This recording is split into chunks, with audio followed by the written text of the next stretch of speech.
Hello all, and welcome to the Parenting and Punchlines podcast with your most excellent hosts, Dylan and Saro. Join us as we gather around the mics to deliver you parenting tools and tips, or discuss the complexities of some of comedy's greatest minds. Whether it's parenting or punchlines, it's all about delivery.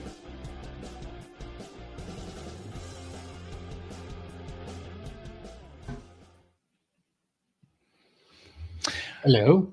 Good evening. How are you doing? Good. I'm double screening today, so I can look stuff up, Nice. So if it looks like I'm not looking at you because I'm looking at the screen, but the camera's here. So Good to know. Yeah. Good to know. I'll be on my toes to make sure I can have you present that. Oh, there it goes. What you got? Well, congratulations on reading chapter 2. Yes, the very small writing, FYI. Hey, that's your copy, No, I know. It's like very small. But I'm also blind, but that's why I need these things now. Like I can't see without these. Really? Well, read close by. I could see far away, whatever. I think we went over this. But anyway, chapter 2, some good tidbits, more of like a kind of a breakdown, different. I mean, where do you want to start? There's so many things that I've always thought and said and thought I was crazy for thinking and saying.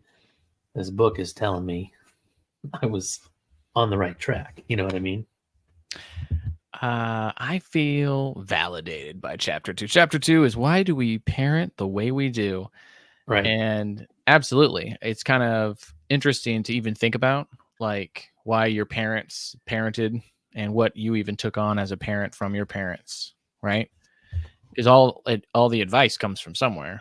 And so that's what kind of chapter 2 talks about, is some of the, the history of where a lot of this information came from for parenting books and manuals. And that's what maybe our grandparents started kind of using to help guide as, stuff changed from a one parent working to a 2-parent working. System changes things, so people rely on different advice and different suggestions, and leading to other things. But the biggest for me was like the thingamajig apocalypse. A whole bunch of crap just keeps getting introduced. They called it the Industrial Revolution meets. It happened back in the early hundreds. Basically, what they're trying to say is the building blocks, the toys, this and that. Kids back in the day used to play with whatever the hell was around, or make their own toys, make clothes for their dolls or whatever. And I mean, if I'm sure, I don't know what your living room looks like, but we have a front room, and at about 7 p.m. every night, you look in there and it looks like a fucking bomb went off. And then you got to go through and try to get them to help you to clean, but it's like near bedtime, so you're like, fuck it, I just want to get it done. And then you restore it back to, where it's supposed to be. And then boom, the whole next day. Too many toys, too many small pieces, Legos. What are those called? Those little tiles? I love those things, but the magnetic ones? They're everywhere. Right. And it's true. Like, if you just think about the amount of stuff that kids have, even comparatively to our childhood, like we had a lot of stuff. Right. We had a lot of options. I was going to ask you, like, do you remember, did you have 10% of the amount of crap your kids do? 20%, 50%? I think mine was like 10%. See, that's hard to remember. As far back as you can remember. I'm talking like, right. No, because that's the thing. Like at different ages, I remember like my parents even having certain systems for ready, and other times not. So I would say like my younger, because also you got to remember my parents are Montessori teachers. So so you're going to have extra stuff in there. Well, not just that, but certain ages, they knew like, okay, we got to restrict these things because they had certain training and knowledge for that. So when we were younger, they were very much like, hey, if you're done with these, we're not going to just put them on a shelf to like store forever. We're going to like donate them. And you'd be like, so then you'd be playing with them. But some things just remain. Like He-Man, I was all about He-Man, so I never got tired of those. So she had those forever. Yeah. You liked He-Man? He-Man was great. Yeah.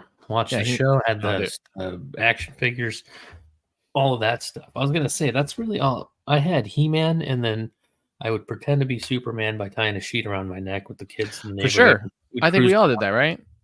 we did that kind of stuff. And then, Yeah. of course, once I learned how to ride a bike, forget it. That's all I did every day was go around and ride my bike and be outside, So, I don't know. It's just, today, again, if you look at any American living room with kids ages 0 to 5, it's a shit ton of toys. Oh, for sure. And stuff everywhere. Like, that's the hard thing is You can't see the tree because it's covered with presents, and the tree is no longer visible. And I'm just like, I don't remember our Christmases being this way, but oh no. I don't know. I don't know. I feel like too, kids' toys are so it just feels like I don't even know the word for it. They're not a racket. It's a racket. well, it's like they're not constructed to engage in play. It's more like engage in collecting. You know what I'm saying? Yeah, and they just make a shit ton of noise, and like they're huge, they're bulky. There are some, of course. Remember when we were kids, we had the as Dane Cook would say, the speak and whatever. Oh, speak and Play spell. with me. Yeah, speak and spell. Play with me. I want to spell right now. Speak like the devil. That was a good bit. That was a good bit. Anyway, so I had one of those. I'm sure you did too. You may have had an Etch-a-Sketch. I wasn't really into it. I know. See, I did Etch. I love that. You love I would draw a couple squares and be like, I'm done with this shit because I don't draw. But those are the types of toys we had. So those are, I think, good toys. Counting. Right, they're constructive in some way, right? You have to like have some type of creativity and patience. But that's what I'm saying. Even with video games, like think about when we're Nintendo, right? You got 3 continues, maybe, if a game let you do that shit, right? Yeah. So, but for the most part, you have to know that level, and then you die. You're like, cool, level 1, baby, like all the way from the get-go, and then you just get better and better and better, and that was your drive. Yeah, you would level up and then only drop down a certain amount. Like instead of going all the way back to 1, if you were in 6, you'd go to 4. Kind of depends. Mega Man wasn't that way. Mega Man was like, hey, man, you tried. Good job. Get better. You want to destroy Dr. Wily? You're supposed to be Mega Man, not half Mega Man. Incredibly happy that I never got into video games like a lot of my friends did. I just never good at them. You got to find the right game. You got to find the right game. I think everybody's got a game where you're like, all right, listen, I just want to see what happens next. Just let me get to that next level. I'm just curious. And then that leads to the next one. And then you're just like, we're on a mission now, okay? We're all in. Everybody's in, okay? We're going to go to work late. It's going to be fine. No, I know. So I enjoyed watching, like when I lived with Taylor, he would always play these insane games on PS, whatever the hell. Oh, hell yeah. I remember. PS2, and like you'd watch him. It's like watching a show or a movie. You're like, oh, this is cool. But then I don't want the remote. There's 4 buttons at the top, 2 joysticks, fucking 4 buttons. I'm like, what? 2 triggers. I'm like, what? Why do we have 15 buttons on? That's why you go through. Listen, every game starts off slow. That's why you go patient. You go slow. You work on it at home before you bring your A game to a group event. I cannot. I don't know why. Never. I lived in the house with John, Melanie. Like, there's a few gamers, so it would get crazy, and you had to be good, or you were just like annihilated. It was crazy. You just be like, "This is bullshit." Super cool. Like it's something fun to do. It's safe. You're at home, whatever, But predating that would be like those LAN parties. People would show up with their huge computers and set up, plug into dial-up, and hope to hell it all worked. But and now you don't even need a hard copy. You download the game off the cloud and you play it. So, but video games, I have some neighbors that are about our age, 35 to 40, right around there, and man, they play a shit ton of video games. And I'm like, what? I don't get it.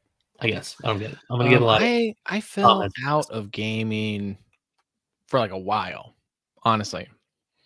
Just because it's like same thing. I didn't really have the time that I knew it took to like you like, especially some games, there is a certain amount of skill / knowledge of what's happening to be able to continue. Like you get to a certain point in the game, it's like I might as well start over because I have to like Right? Yeah, it's like yeah, you just it gets so hard, and not just that, you have to have a certain knowledge of like, okay, I need to have this and do this at this time, and this is going to have this effect, and oh yeah, this guy's immune to that, and blah blah blah. Yeah, So timing, how to oh, use the exactly. remote properly and not to overshoot something. I got that way with GTA, whatever, 3, 4.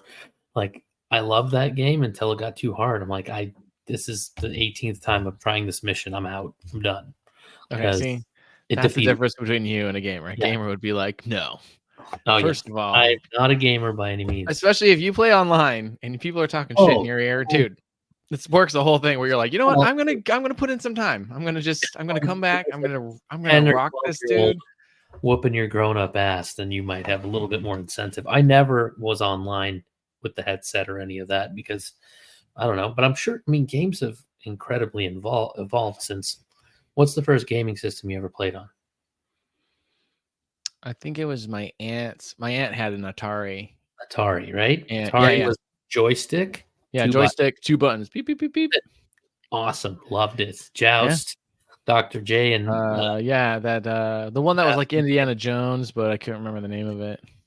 They were simple. Like no, Contra was Nintendo. Contra was Nintendo. Yeah, no, Nintendo was like that was like a the level first up. one. Oh yeah, that was crazy. That was for real. Because my brother got one, and we were all like, "Holy shit!" I wasn't prepared for even the one you got. Like everybody got the Mario / Duck Hunt. Even that game, you're like, "This game is kick ass." Yeah, they You know, made and it. then People didn't start buying games till later, but again, remote keypad, A, B, start, select. We're done here. Like, we don't need 12 more buttons on this remote control. I mean, it's I just. mean, I had a great time. I just evolved with it. Oh no, listen, Yeah, I had a lot of systems, too so I easy. evolved with it, and then I got to a point too. Same thing where you're just like, okay, cool, I get it, right? You guys have some amazing well-written games. They all take so many 100 hours. Cool. I just don't have those 100 hours. Like, you know what I mean? I got like other shit going on. Right. And only that, like that was also a pull because I knew also like that's a commitment to the inside, and I was still wanting to do a lot of shit outside. So it's like you can't do both. You know what I mean? So it's just the same pull and give and take. I'm grateful that I was never good, nor was I patient when it came to video games. So all good. And no, if you love the games, cool. No judgment here, but I sucked at them, which was kind of a blessing in disguise. But I did like Excite Bike a lot on Nintendo. Okay, you get to create your own motorcycle track. That's a great idea. I don't know why they didn't bring that game back several times. That game does need to be brought back. That was a great game. Why would you not? I mean, if I could create a game that I think would be amazing. Did you ever play Bigfoot for Nintendo? The monster truck one? No? Man, I don't remember that one. Okay. It was just a monster truck competition, and you had to get bigger tires and bigger engine and all this different stuff to like make your truck bigger and stronger and be able to smash stuff better and pull tractors and all that stuff.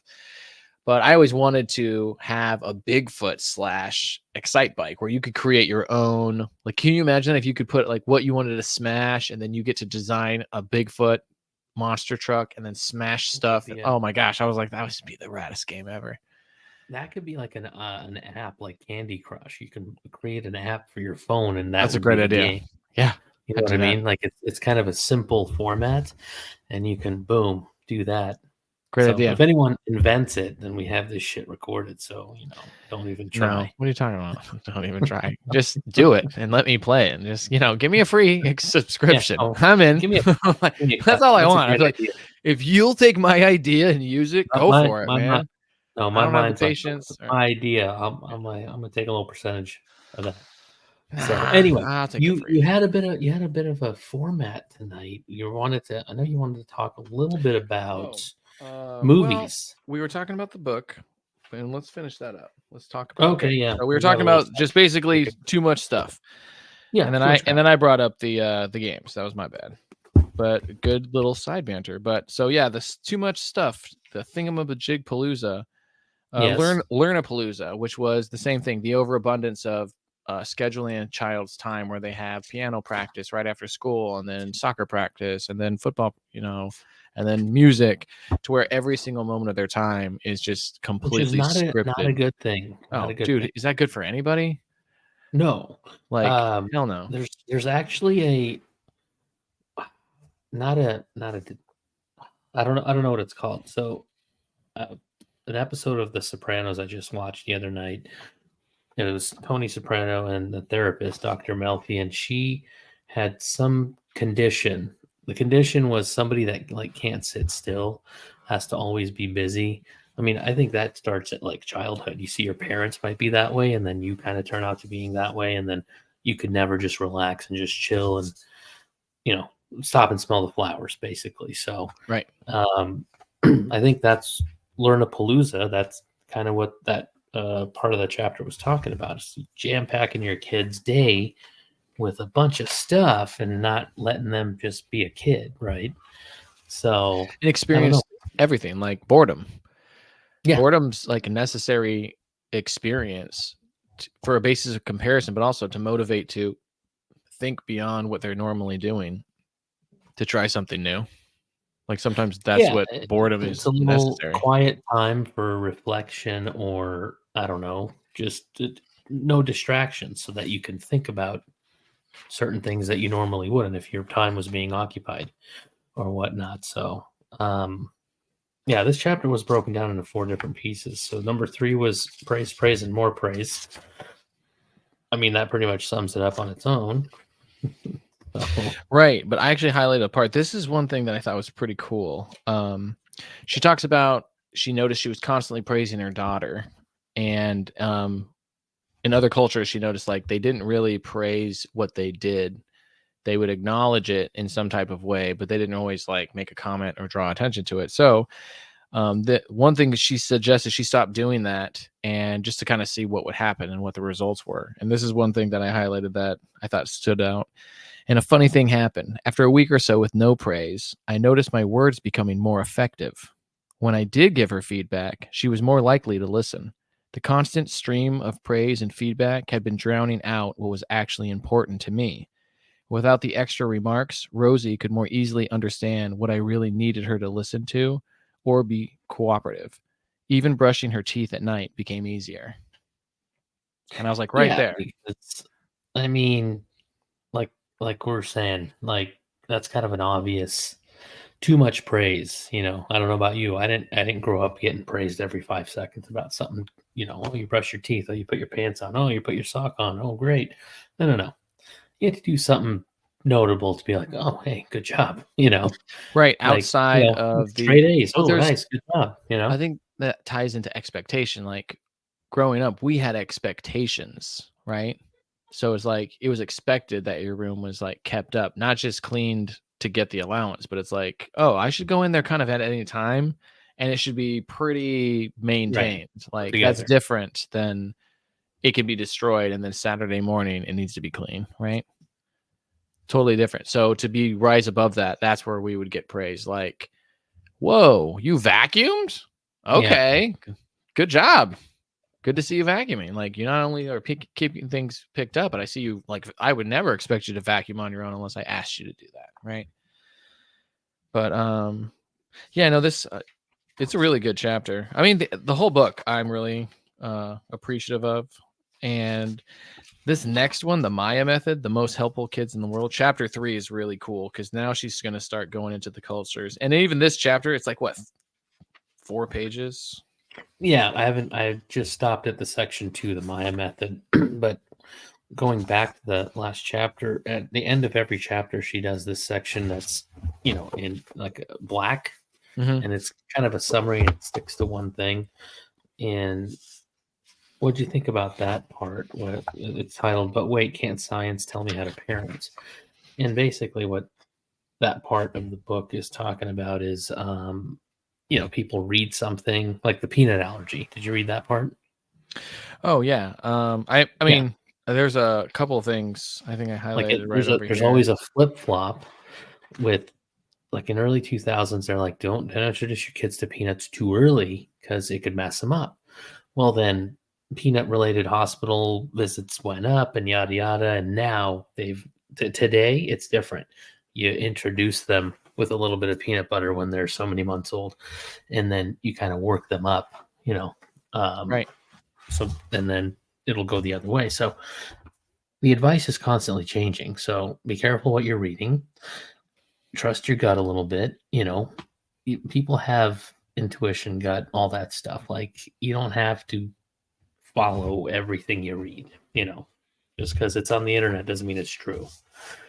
Well, I think that's another age-old thing that we started when we first started getting resources from the internet is know your source, right? Like, Right. that's kind of what the last chapter was saying, even, was some of these sources where we got the information was like not very common, right? They did these research in these crazy extreme conditions where it's like, yeah, there's no situation where one woman is taking care of 30 babies, but that was Right. what was happening in that situation. And that's where they got a lot of those statistics and routines and how to do it, was because of that extreme situation when it's like, that's not the norm. You Like, gotta be efficient when you're taking care of one nurse taking care of 30 babies. It's easier just to feed them every 2.5 hours, exactly. So that's where that idea came from. And then that became a standard for the common everyday person, where it's like, well, that's not the same that's not the same situation to take that information and say this is the norm, right? Because that's not the norm. So I think that was just an interesting perspective that kind of shows parents in general, where it's like, wow, even those books that we kind of back in the day trusted as like, this is the guide, this is the resource, looking into where they got their information is kind of surprising. So it's just good to, it's just, I think, a good refresher to say, like, think about where the information is coming from and double check, look into it yourself, get a second opinion. Just like, if you went to the doctor and they gave you pretty severe news, you would say, I'm going to go to someone else just because, like, and they would why wouldn't encourage I? you and be like, Exactly. why not? Exactly. Why wouldn't I do that? It's in my best interest, especially if it's such a dire, thing. I mean, kids from a very, very young age, from what I've gathered by only having a 4 and a 3 or 4.5, 3-year-old, is they know quite a bit without you telling them. Like, if I were to wake up and offer no breakfast to my children, eventually they would come up and be like, we're hungry. It may not be at 7:41, it might be at 8:15. And then lunch will roll around, or I want a snack. Like, I'm just curious if they can get through the day, and they can. I've had little experiments, like, hey, we're hungry now. So when I'm curious what their like real dinner is. Like, we eat dinner at 5, and I'm like, damn, that is early, So I want to push that back a little, but we'll get there. But I think kids know more than we think they know. You know what I mean? Oh, absolutely. So this is something that actually was coming up more recently, because, as you know, like, we have hearing and deaf students at our school, right? So one of the things that we're more and more aware of, and we're trying to create more supports for, is this thing called incidental learning. Incidental learning is learning that happens on accident, kind of, right? So, for instance, here's a good example. You and your partner are having a conversation about something. You think your child is just sitting watching TV, right? But maybe a commercial came on. They're losing interest because it's, Oxypad commercial, some shit. And so you guys are just having a conversation, and you think you're having that secret conversation they don't understand above them, like, oh, blah, blah, blah, we're going to go, where to blah, blah, blah, blah. And then you say all the details, and they know what's going on, because that's the incidental learning. They're kind of tuning in when you don't think they're tuning in and hearing certain things. Or that's where sometimes curse words come in, because you do a whisper with a whisper. Yeah. Right. Yeah. So they know. In a classroom, we have that, where deaf kids, they don't have that skill set of hearing while they're doing something else, like looking down. Like, kids, hearing kids can, like, look at a book and kind of mock like they're looking at a book, and be really listening to, like, everything that's going on, because two teachers are kind of having a little moment, and they're like, ooh, what is this about? Right? Where deaf kids don't have that. So that was one thing that is interesting that comes up, because how much incidental learning actually happens in our everyday life, not just as children, but even as adults. You've probably been on a job, you're new to it, you're trying to take in the culture, and you hear about a squabble going on and they're talking about whatever, it doesn't matter. If you're tuning in because you just think you're just stirring your coffee and minding your own business, but you're tuning in because you're like, damn, dude, it sounds like they don't, pay out on the stock option they promised or whatever. It doesn't matter. You're tuning in. That's a little incidental learning. Like, I'm going to put that in the back of my mind, because what is it? Why are they so upset about that? I'm new here, but interesting. Oh, who's Donna? Why is she such a bitch? I don't know why, but 4 people in the last hour have come into this break room while I'm just filling out paperwork because I'm new here and I'm not quite on the floor. But everybody doesn't like Donna. Wonder why? Incidental learning. Yeah. What I would do is I'd go talk to Donna and make her my best friend. Listen, not always. Sometimes Donna is the devil. I don't know. Maybe Donna's not always. You're right. Donna's misunderstood. She could be an angel. She could be misunderstood. But all I'm saying is, Donna said something about like everybody who just was working with her came right in to be like, I can't stand this bitch. Listen, first of all, or they come in and they're just like, help me, Dylan, help me. And I'm like, I'm new here. I don't know who she is. I couldn't work in an office environment. That I'm a drama-free kind of guy, so I'd be like, oh, man, you guys are talking shit about Donna. What did she do? What did she do to you guys? People will tell you. Yeah. You know what? There's a funny. Oh shit. I want to say it's Jeff Dye. There's a Jeff Dye. By the way, before I forget, what's that comedy thing you were telling me about? They're coming to Phoenix. Like a bar with no alcohol or something. Oh, dry bar comedy. No, maybe it's not called that. But anyway, they're doing some kind of secret comedy thing in Phoenix now. I think it's a touring thing. Oh, sweet. Are you gonna go? Or I don't think I can, but next time I will. But I don't know if they have them popping up anywhere else on your end. I will check it out. I'm actually there's 2 theaters I really want to go see, just to be in the theater and see comedy there, just because it would be cool. They're like old timey, badass. Yeah. But Shane Gillis, I think that guy. Oh yeah, I think he's coming through. He's funny. Yeah, he's funny. So it just in general, like honestly, we hired some teachers. I'm psyched because the pressure's off a little bit, so we get our weekends back a little bit more. And that's one thing, since we started doing these podcasts and stuff, it's kind of like reinvigorated me to like go more to see comedy. I mean, I always like him popping into it and checking it out and listening, but it's different. Like it's fun to hear a joke and laugh, but it is such a different energy when you're sitting in the audience, and the anticipation before, and even the energy of when the comic comes out and they're at the beginning, the feelings you're feeling of that new, like, hey, what's this like? They're actually experiencing, and it's just this cool symbiotic experience where you're just like, you're feeling out this person and they're feeling out an entire audience at the same time. Yeah. You know what I mean? And at the time of everybody's conclusion, it's like everybody kind of gets it or not, and they're not funny, and you're just like, so. I mean, man, playing in front of that many people as a comedian for me is like, oof, that seems like a tall order. So it takes a lot of balls to go up on stage and do that kind of stuff. But I know you've dabbled in it a little bit on an amateur level, and yeah, I was excited just to. I mean, I've had like especially through high school, I think I just accepted. Like whatever. I don't know. It never really bothered me to be in front of a group of people. Well, you were always, you had some good funny jokes and would tell good stories, is what I meant to say. Like you were a storyteller whenever we'd be at parties or hanging out, the stories would come out, you'd have people engaged listening to you. And there's other people in our group, which will remain unnamed, would tell a story, and it's like, all right. I think you know who I'm talking about. I'm not gonna say. Yeah, like, I know. And a couple were like, yes, good. I agree. Is that the end of the story, or is there more? No, that's it. That's all. I really Okay. liked your speech. Like, all Was that right. supposed to mean nothing? Just hold on. Just let me go tap this Oh thing. man. Don't worry about it. Let me fill your cup, buddy. Here you go. Yeah, just keep drinking. It's fine. Yeah. Oh man. Maybe I didn't understand.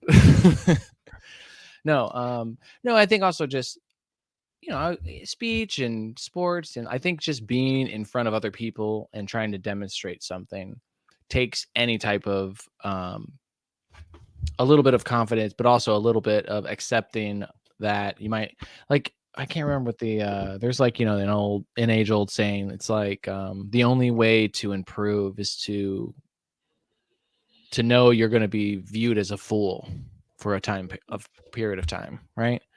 And that's true. It's like when you're new at something, yeah, you don't look cool doing it. It doesn't feel good doing it because it's completely new. You're a fish out of water. You're flopping around. Yeah. And if you can just endure that and not worry about if someone's laughing at you because you're new, and you're like, yeah, I'm new. Okay. And just accept, like, yeah, you're laughing at my 3 days worth of experience. Okay, cool. Yeah. Yeah, it just depends on where your level of confidence peaks in what category. So for some people, getting up on stage and trying to be funny, no problem. But they can't get up at work and give a 10-minute presentation or something,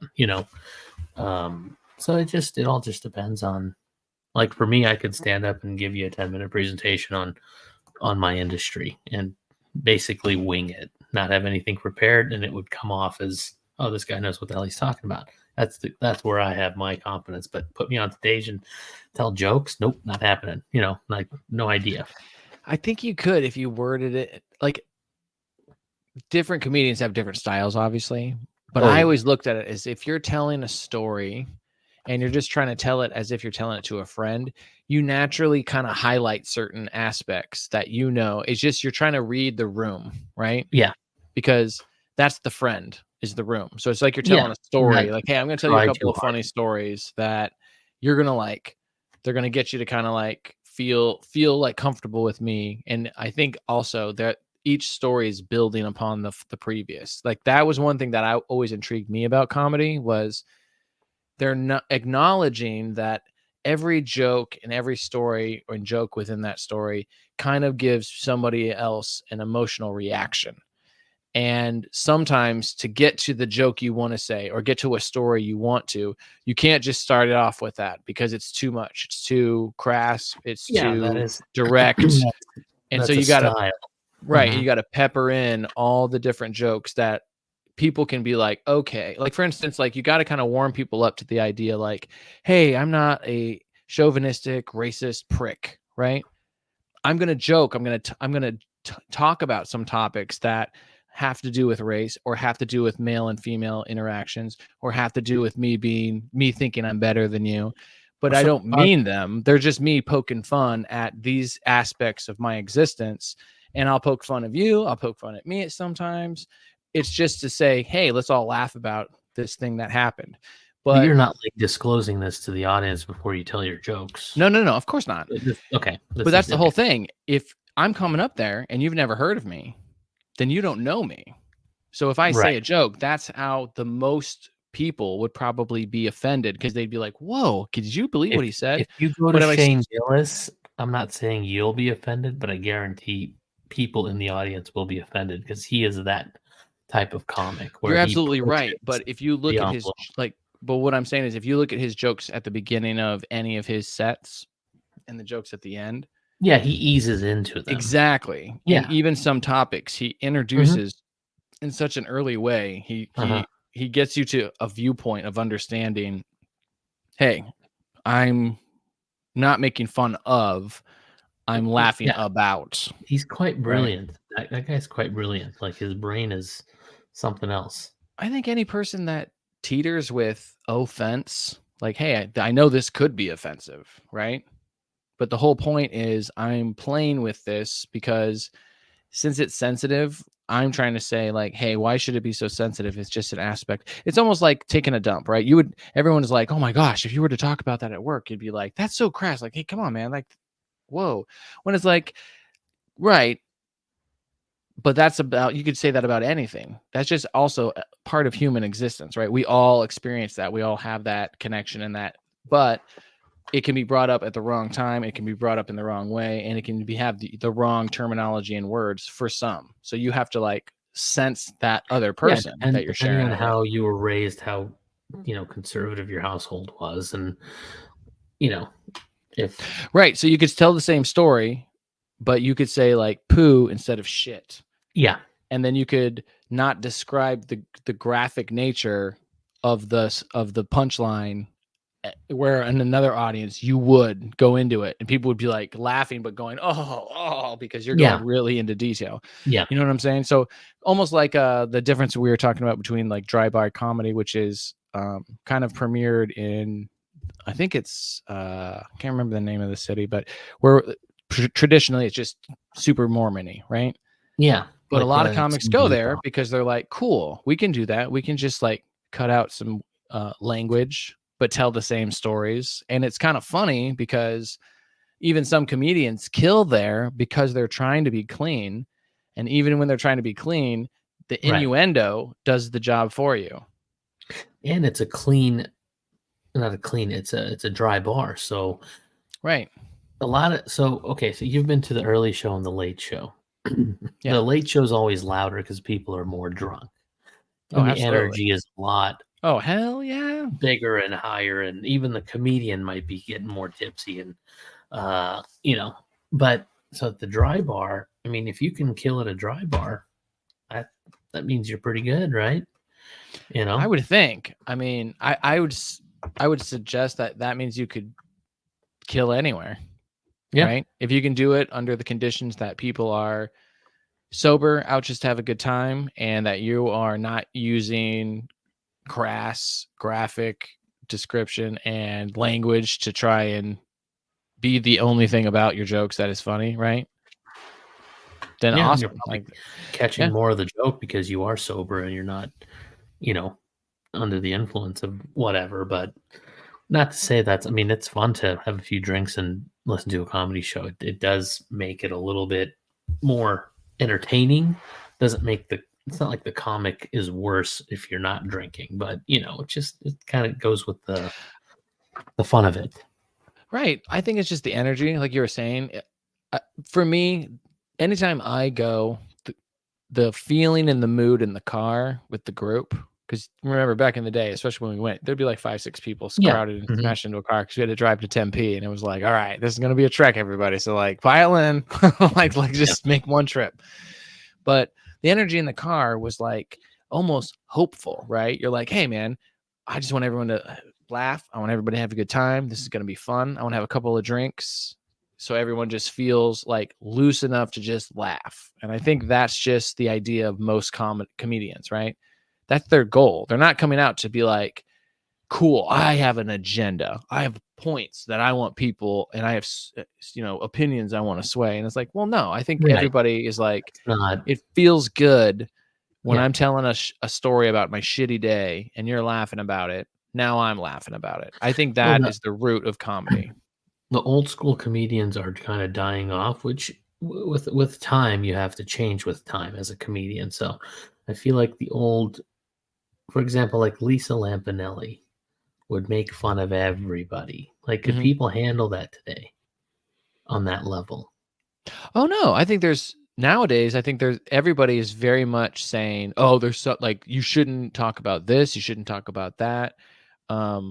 And more, it feels like more and more people are saying the reason you shouldn't talk about that isn't because it's offensive. It's because you don't experience it. So you don't have the right to talk about that.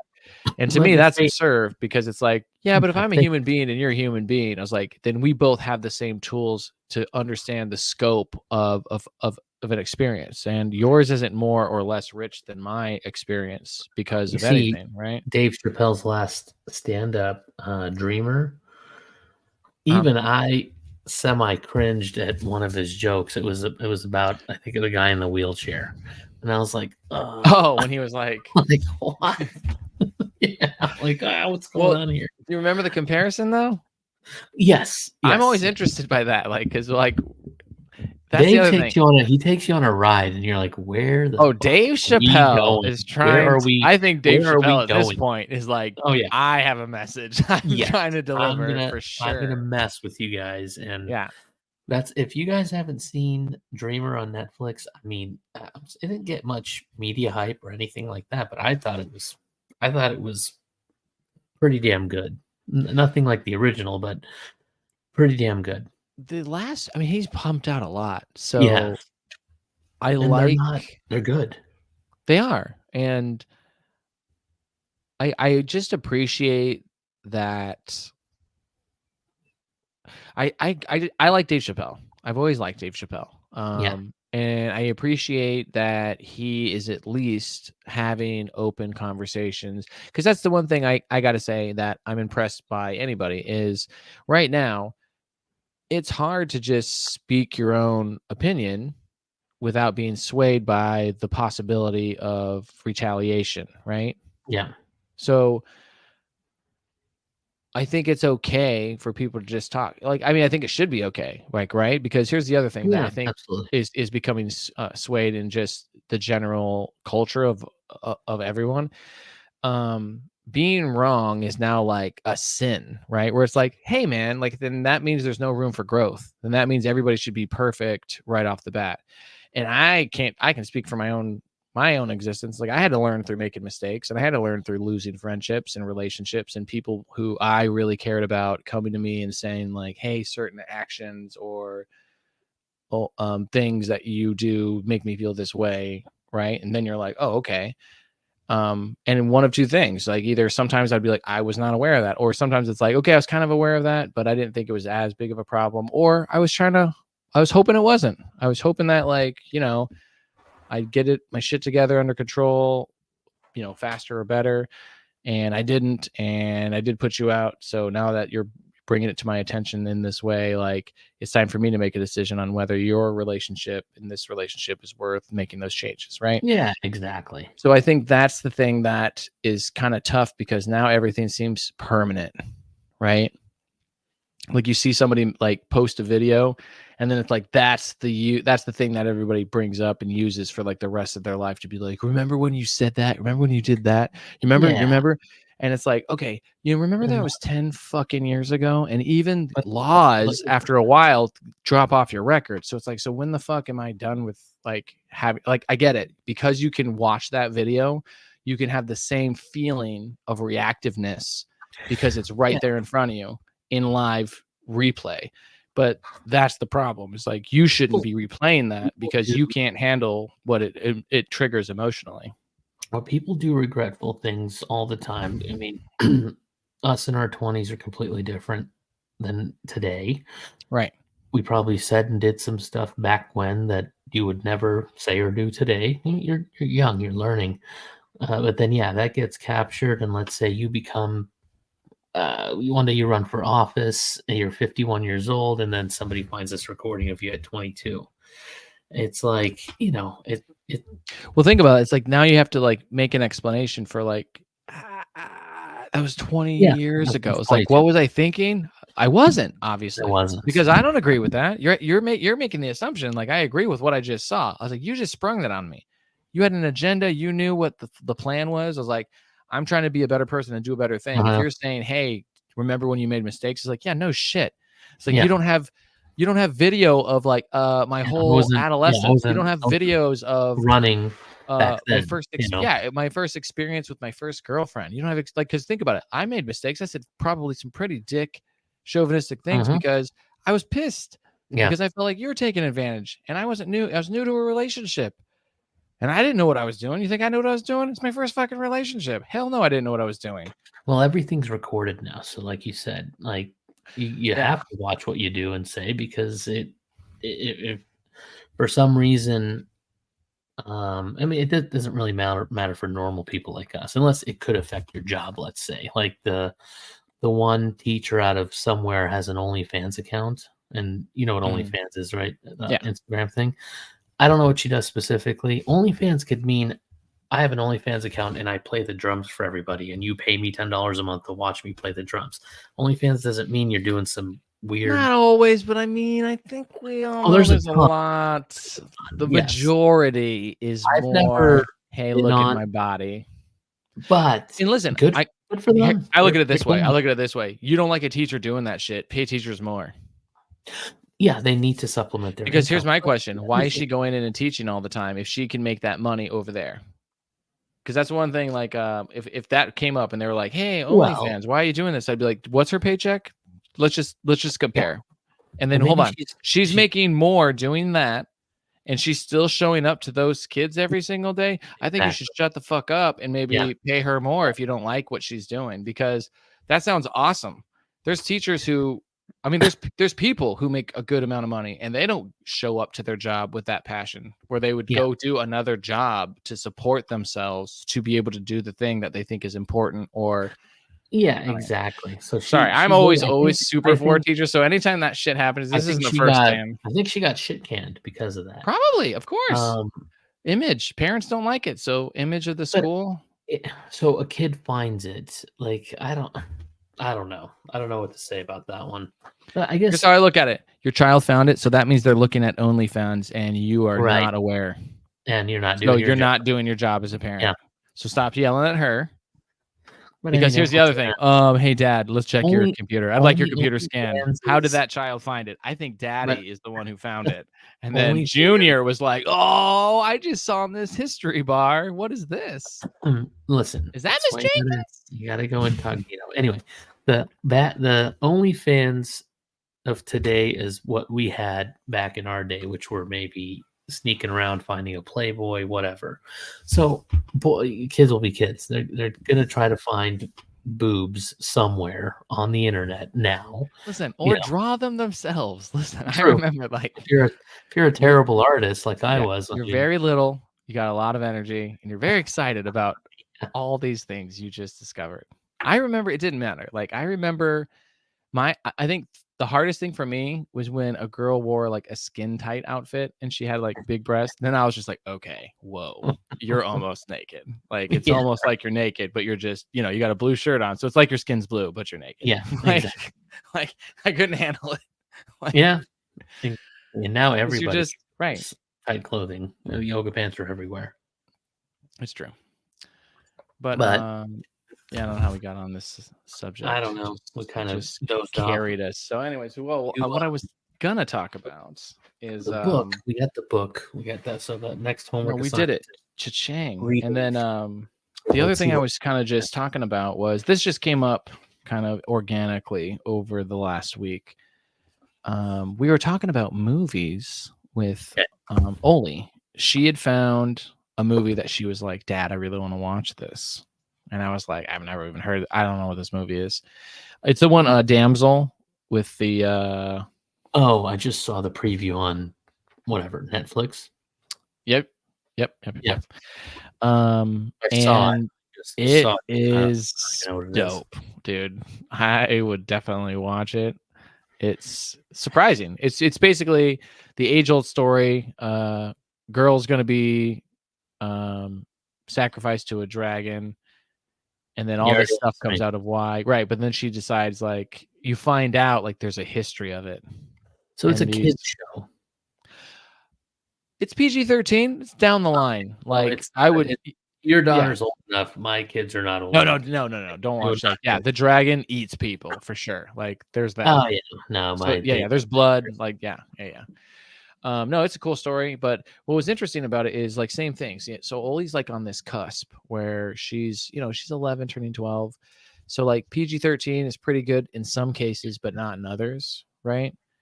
So we've been having movie night Friday night forever. We make pizza, homemade pizza. We watch a movie. So it was just interesting because me and Aaron were having conversations where more and more we're like, okay, what are those movies? What are those classic kid and family movies we saw when we were a kid? Let's make sure we go through all of those, right? And I'm sure every parent does that. Yeah. So as we're going through, we just started noticing, like, damn, dude, they don't have the same appreciation / excitement for all the, like, some of them, absolutely. It's like universal. But others, our movies, your kids don't love your movies. Right. Plain and simple. Here's why. because the quality. One thing that remember when you were a kid and you would watch, like when we were kids, it was the 90s. You'd watch a movie from like the 50s. You're like, this shit looks terrible. Like the production, That's you know, even black and white though. Half the time you're like, this black motherfucker and doesn't even white. have color. Really? Exactly. So that's how they view our movies. Like when you put them in front of Happy Gilmore, let's say, that was 1994. So they're just looking at the style and they're like, this movie's dated as hell. Like I don't want to watch this shit. But some do hold up. I mean, look, A Christmas Story true. for me holds up. I hope it Yeah. holds up for them. You know, Home Christmas Alone, Home same Alone. thing. My kids Absolutely. love Home Alone. We haven't seen that one yet. But my kids are way younger, so like we're easy. We're Do you know watching. what? Wait, I think this might be your year, bro. Home Alone is slapstick, and young kids love slapstick. True. You know what I mean? But anyways, they haven't really gotten into the full blown movie watching. We're working on. We watch Toy Story in 2 segments because it's too long. Gotcha. They can't sit through an hour and a half. So, but anyway, back to the movie topic. Oh yeah, so it was just interesting because as we were going through the R movies, right? We started being like, "Oh, dude, yeah, I forgot that there's like new kids movie classics, right? Movies that came out after our childhood that are just awesome, like A Bug's Life or Coraline, Shrek." All those Shrek movies, none of those were around, but they're like hilarious and awesome. The animation movies, the animated movies took a next step, right? You know, they got funnier. The adults got into them because they had some adult, famous actors like Emperor's New Groove, David Spade killed it. Love that movie. Yeah, I mean, heck, Shrek alone has Cameron Diaz, Eddie Murphy. Yeah, Eddie Murphy, and I can't even think of who Shrek is. Mike Myers, like kaboom. And then on top of that, you're talking about the secondary characters. Puss in Boots, who comes in later, is freaking Antonio Banderas. Like, damn, dude. Kills it. Yeah. And actors back in the day wouldn't dream of doing a movie like that. But, you know, they got paid. 1. 2, it was done very well. Shrek was great. I love Shrek. Oh, absolutely. And I'm a grown-ass man, you know what I mean? Well, and that's what's, I think, fun, too, is like, because at first that was our angle is like, yeah, let's relive our childhoods with our kids. How fun. And it's true. Like, there's some movies, like we rewatched the original Ninja Turtles, and my kids were into it. Like, they were like, whoa, it looks like they're real. And I was like, listen, I know. Yeah. And rewatching it, I was like, this still holds up. I was like, these are some goddamn great, like, you did it.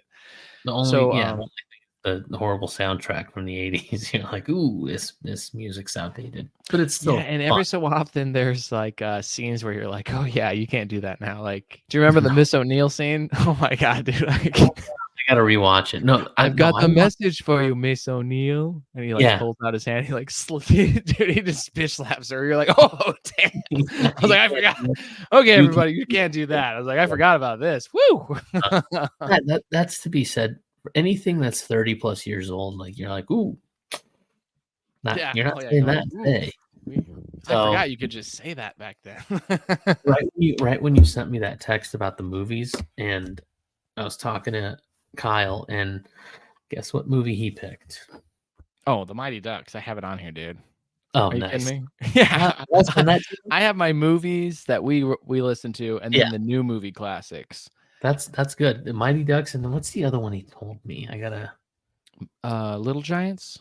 No, I haven't seen that one actually. That's Mighty Ducks was a favorite. Aladdin or Back to the Future for Kyle. Kyle liked Aladdin.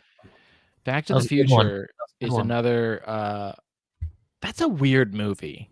If you rewatch it as an adult, like just living life, when you rewatch that movie, it's bizarre. It's like, a 1980s movie. It was. Dude, do you remember? Like his mom, Marty's own mother, is trying to fuck him. Right. That entire movie. Like I remember she liked him, and that like the whole dynamic was different. Then I rewatched it. I was like, they hit this so hard, so much the entire movie. Where you're like, yeah, dude, just leave.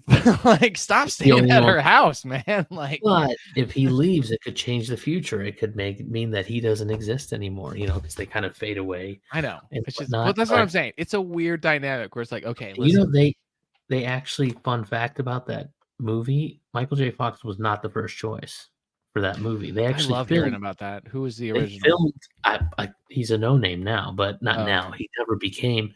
But he filmed maybe this much, let's say a quarter of the film, and then they went a different direction because I think he became Crazy. whatever. And then Michael J. Fox came in and reshot everything, Yeah. and boom, there you go. That's That happens all the time. Like that happened with Superman and Nicolas Cage. Nick Cage was supposed to be Superman. Did you know that?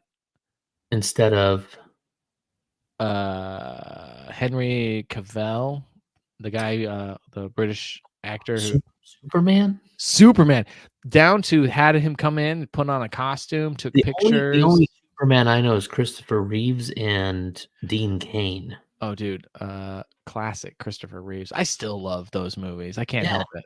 Oh yeah, absolutely. Yeah, those were fantastic. Yeah, Nick Cage as Superman, was this like the reboot of the reboot? Like, no, he wasn't. He was the first pick original. They had him come down. They had him do some test shots. They had him do like some scenes. This is post Christopher Reeves because Christopher Reeves is way no. older. This is after Dean Cain. This is when they're thinking about doing a Superman movie, and then they were like, "Nah, let's scrap it." And then I think 4 or 5 years later, they're redoing it. Nick Cage had already signed on to do, I think, Ghost Rider or some shit like that. So then they did. I don't know which guy you're talking about. Really? What's his name? Henry Cavill or Cavill? Look up Superman. New Superman movie. Oh, how new is this? So he's our age. He's 40 years old. Yeah, so this is. Yeah, he's the official Superman. He's in a couple of those movies, and then he's also The Witcher. I don't know if you saw that show. That's pretty dope. It's like a heard of it, magic-y sci-fi kind of thing. He's like a bard back in the day with there's magic and shit. Yeah, never got into that kind of. Yeah, you'll laugh. I mean, Harry Potter. I haven't seen. I've seen 2.5. I didn't. I've read the first book because everybody was about it. It wasn't. I mean, I thought the book was good. The movie was okay. We were in our 20s when those movies came out. Yeah, I didn't really anything wizardy or sci-fi a little too much. I'm into like alternative or alternate worlds and stuff like that. But I mean, you kind of lose me with certain sci-fi. I'm just like, yeah, I'm the same way. Same with fantasy. Like I'm not the number one fantasy candidate, but I like Willow. Remember that movie? Of course. Yeah, that's a classic. Like holy shit.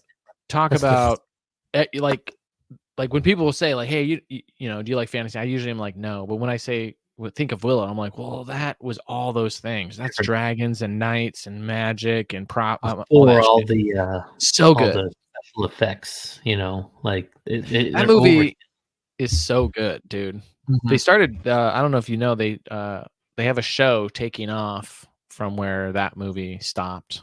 I'd have to rewatch that movie. It's been, I don't know, 37 years since I've seen it. Right. No, that's another one that holds up pretty well where when you're watching it, you're just getting engaged and you're like, yeah, you guys fucking nailed it. But it's also like old movies just out of the blue. Yesterday we were at dinner and I'm like, we should really watch Goodfellas. Like brought that up.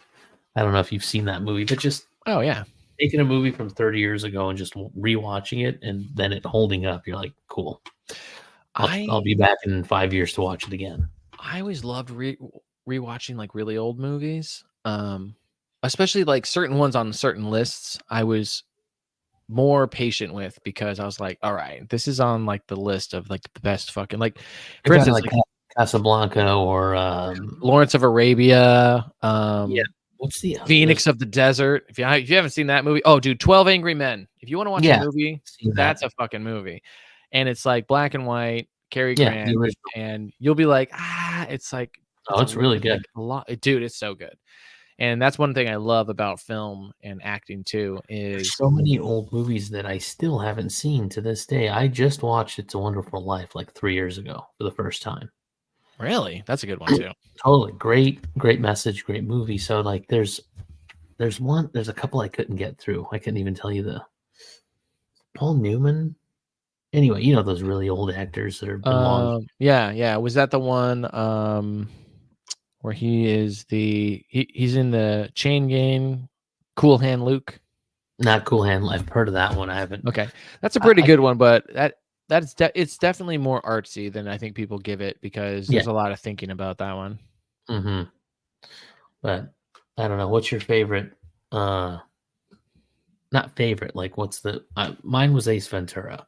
Like, I was 11 and a half, and I think I saw that movie 100 times. Oh, okay. Whew. That's gonna be tricky for me. Okay, I loved. I mean, loved the original 1970s Planet of the Apes. Okay. They had 5 of them, and you remember USA, the show network? Yeah, USA Network. Yes. Yeah. So every Thanksgiving for like 10 fucking years, they would show all 5 movies during the Thanksgiving break. And I would sit with a turkey goddamn sandwich or more. Like sometimes just every movie, I'd have a sandwich, I'd have a Coke or some chips, and I'd just watch this goddamn movie and just be like, fuck yeah. Mm-hmm. Get your goddamn hands off him, you goddamn hairy ape. Like I couldn't help it. I've never seen You've them. never seen, you got to see at least the first one. It's still goddamn good. I'm not gonna tell you what it's like. It's the original twisty movie. Like every one of those movies has got a twist where you're like, what the fuck? Oh shit. I gotta rewatch this. That means that changes everything. Like, and even in the 70s, they pulled that shit off. It was so well done. But I really loved those when I was younger. And that was like, and I couldn't explain it because they were old movies. Most people were like, what movie? And I was like, yeah. If you haven't seen it, you haven't seen it. Well, they hold up their classics. They're up there with your maybe Star Wars, like Planet of the Apes and Star Wars Star Wars is way more popular, but people still know. I mean, Planet of the Apes has been remade 1 million times also. Oh, hell yeah. They've redone it. It's such a good story. I mean, it's just cool. But those were like really, I think, pivotal for just me rewatching. I could rewatch those a whole bunch of times. And then as I got older, like Shawshank Redemption was one that I was like, good one. That I just one I rewatched 20 years after it came out. Oh, really? Yeah. Yeah, I saw that. That was one that high school. I felt like nobody saw. Like, yeah, I went and saw it, and then I was like, dude, this movie's fucking crazy. Like, just all kinds of shit happens, and people were like, didn't even. Yeah, a lot of people just wasn't on their radar. Event Horizon, that was another one. What's that? That was a sci-fi one where the spaceship goes to hell.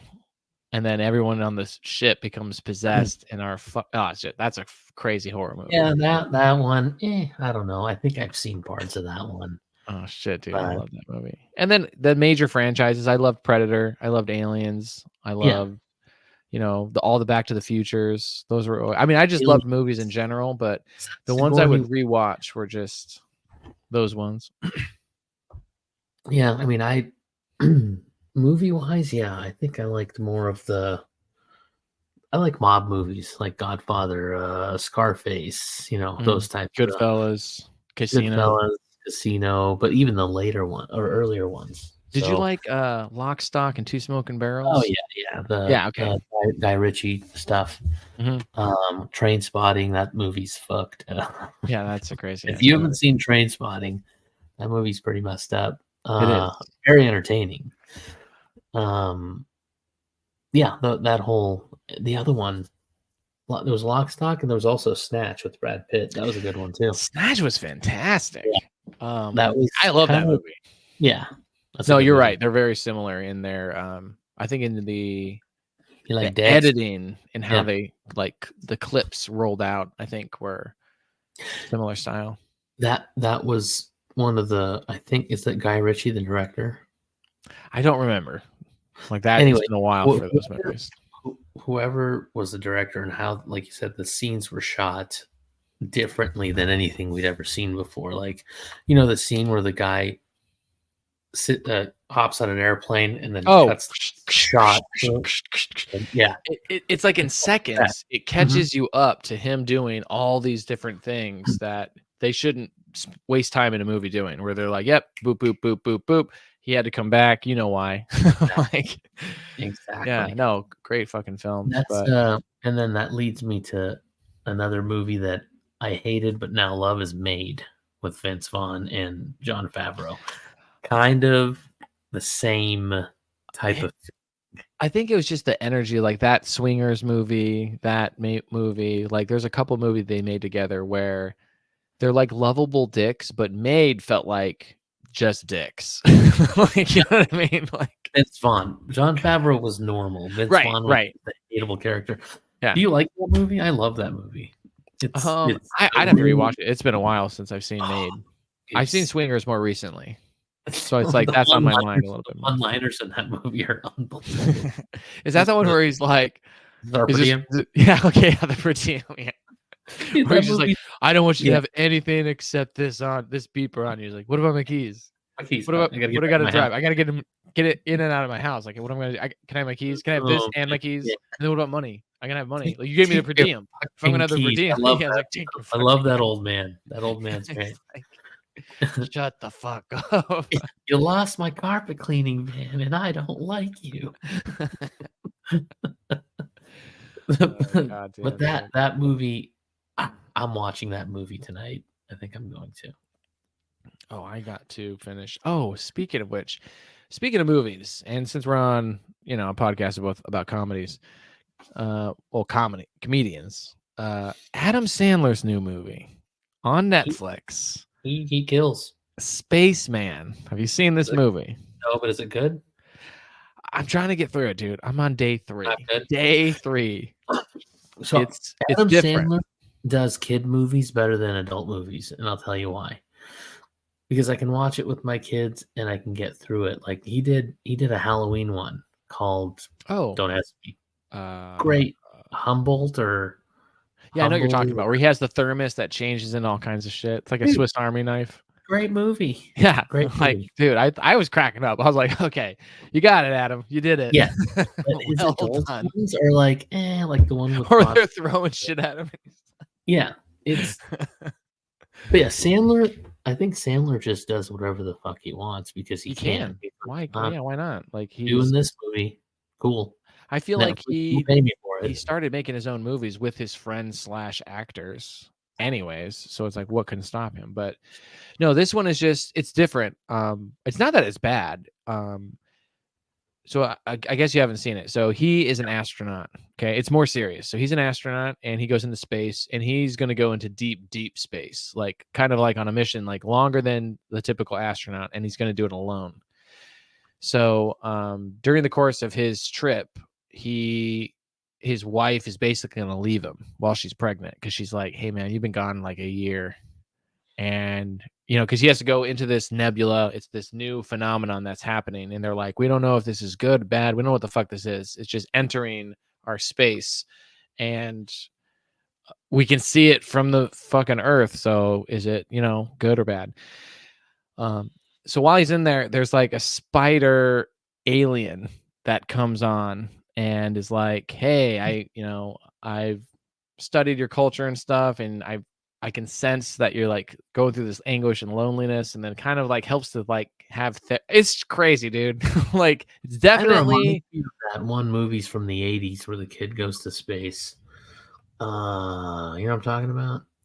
Is it the one where all the kids build a spaceship? They're all friends? No, he's the kid that gets taken up into space, and I don't know what the hell it's called. Navigator? Flight of the Navigator. Oh, hell yes. Flight of the Navigator. Yeah. Good one. That wasn't even on my list. That was a great kids movie. Great kids movie. Yeah.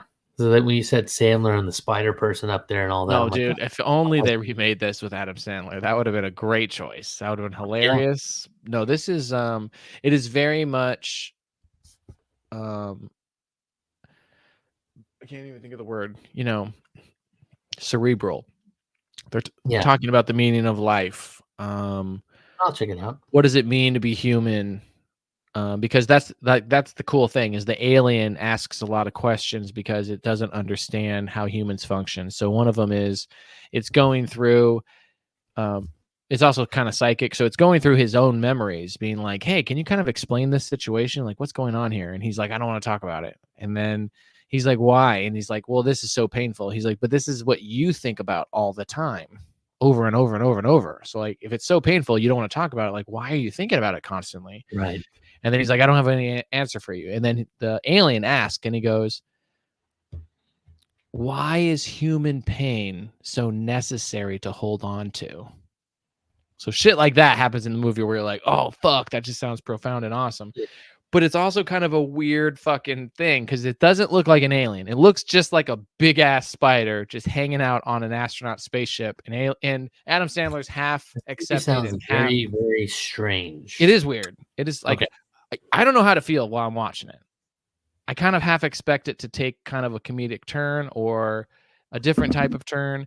And it's just, you got to see it through because I'm a firm I got believer about a that- half hour left. And that's what I'm saying. It's just like, God damn. So it's just like at this point, and Aaron's, you know, this happens a lot, especially because I get up at like 5:30. So I fall asleep first, always.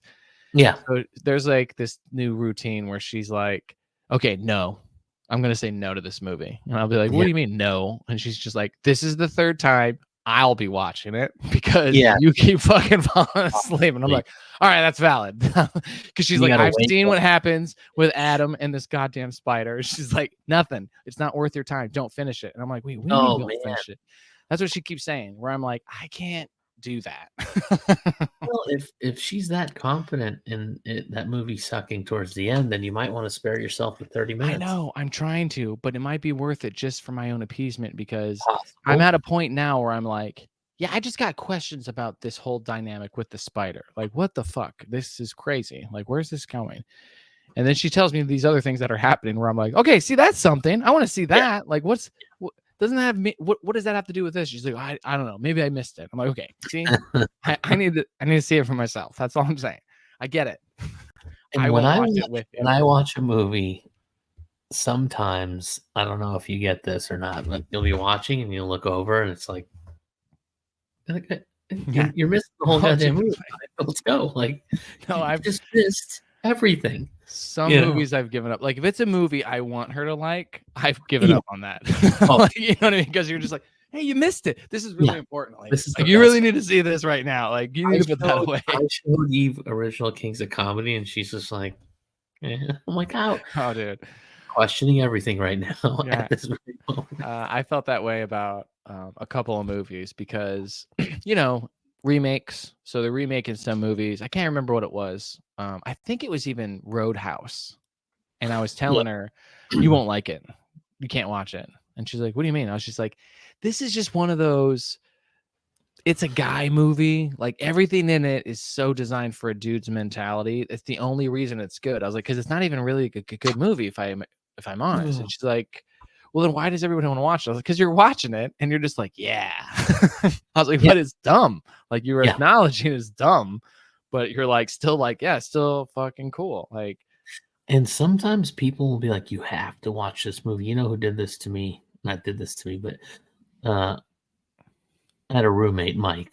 You know, Mike. Okay. Yeah, like, we need to watch something like Little China, Big Town or something. Kurt Russell. Yeah. I was like, After I'm like, movie kind of sucked, man. I don't know. That's another one. I love that movie, but you're right. There's a lot of like, I'd rather watch like bonkers movie. So he's a trucker pulled into a secret society, ancient Chinese underground gang cult of mysticism. Like, I know, like it's a lot. He's always had that ancient Asian Chinese something like undertone, like I Want the Knife, that movie, Golden Child. Golden Child. That was in the 80s. Same thing.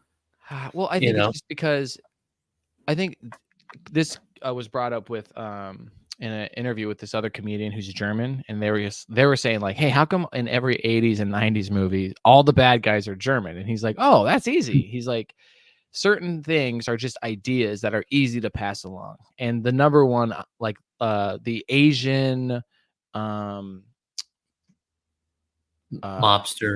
No, like mystical. They know these ancient traditions that we don't know, and it's forgotten ancient knowledge that's more right. So kind of like Gremlins, right? That was a whole premise of Gremlins, right? The Mogwai, he got it from an ancient shop that this great grandfather owned, and he didn't sell just anything to anyone. And then the kid needed rent money, so he's like, I'm just gonna not let my grandpa know and sell this mystical secret. Yeah, you know. And I think that's just a trope that was used a whole lot because people were like, yeah, I don't know that much about the Asian world and that area of the world. Germans and bad guys. I mean, Die Hard.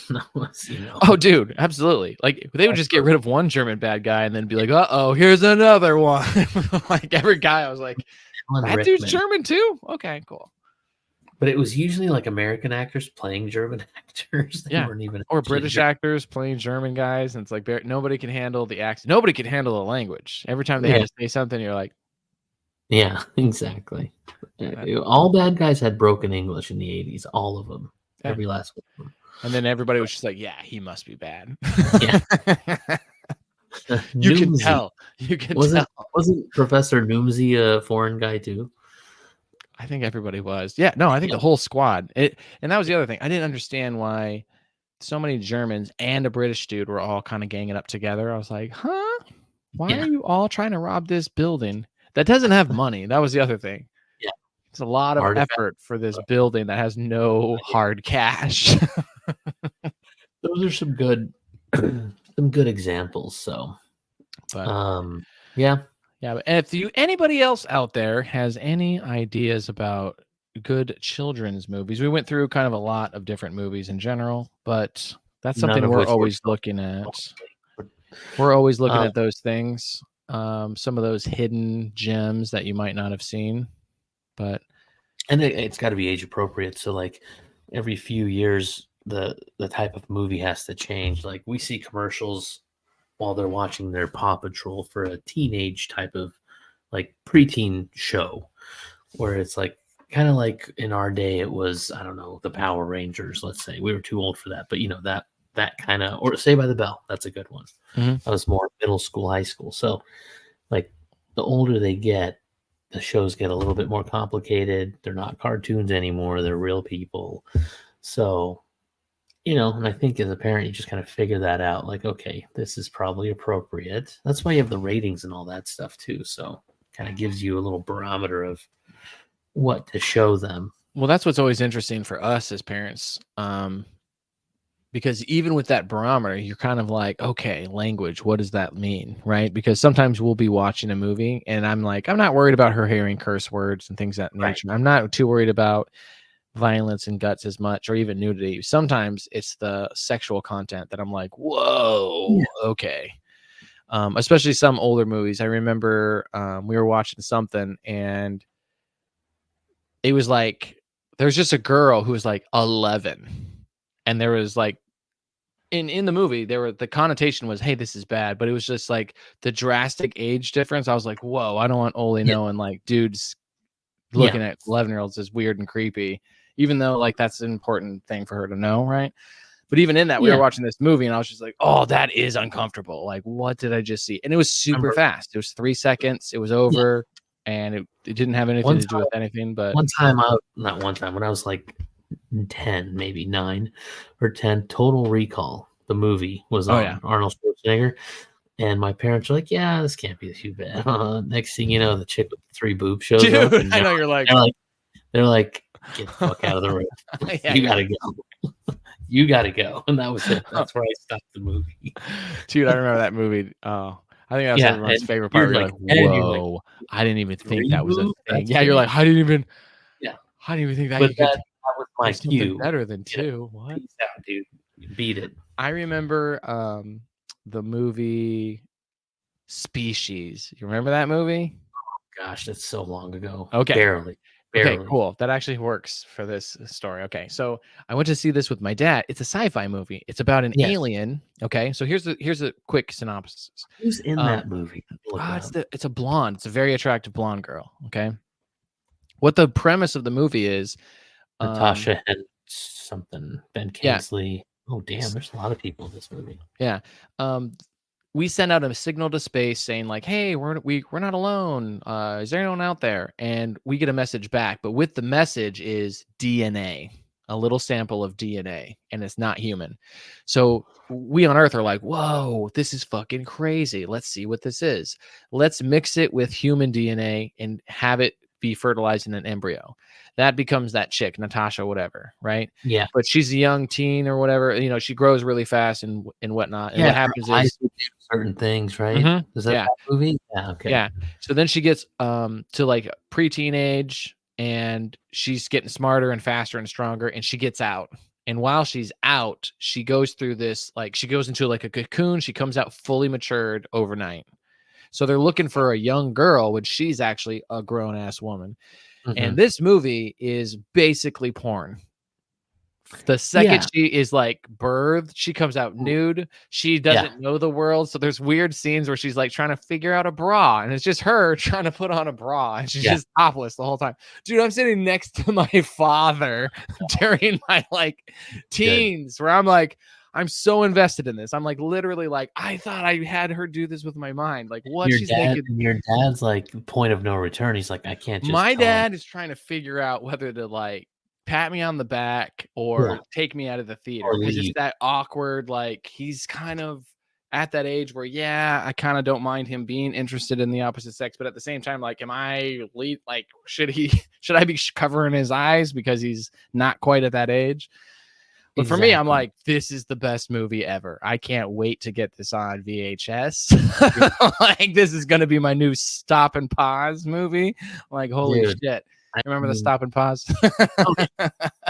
Catch the, like, but, if you haven't seen that movie, like, that's one where you could rewatch and be like, whoa, damn. Like, this she was only 21 when she filmed that. That makes sense. That totally makes sense. Absolutely. She's only 49. She's not much older than this. Oh, wow. But yeah, that was like that movie where I was like, oh my Lord, what? And I was sitting there right next to my, imagine that watching that next to your father. If you ever sit down and watch it, you'll be like, oh God. If I was watching a movie and like a remote hint of a sex scene came on, I'd get the fuck up and go right to my. It's so awkward. You remember that?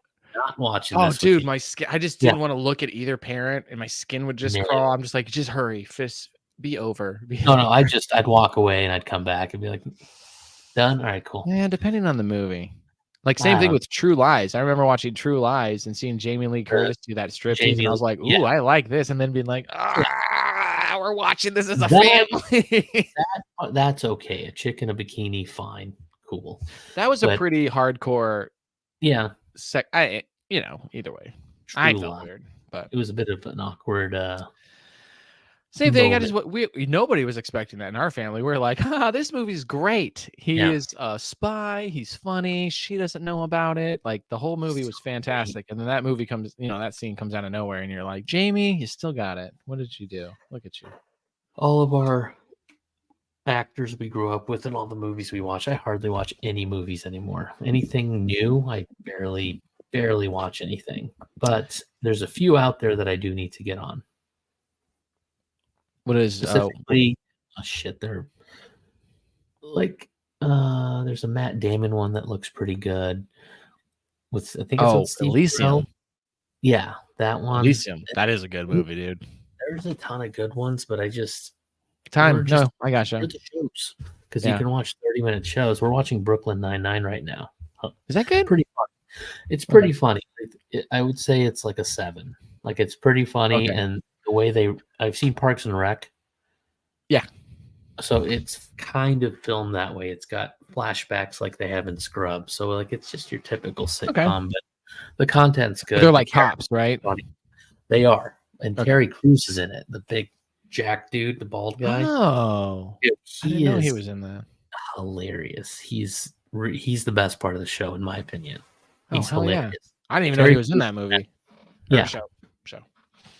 Yeah, but that's not a bad one. So, but anyway, till next week. We're a little over. It is getting a little late, but thank you for being patient, everybody. Thank you for joining us. Tune in next week when we'll get to chapter 3. If anybody else has any suggestions for movies, topics, or anything else. 3 and 4. You want to do 2? Yeah, they're short. Yeah. Okay, we're gonna do 3 and 4 if anybody wants to join us. Thank you. Have a good night and see you next week.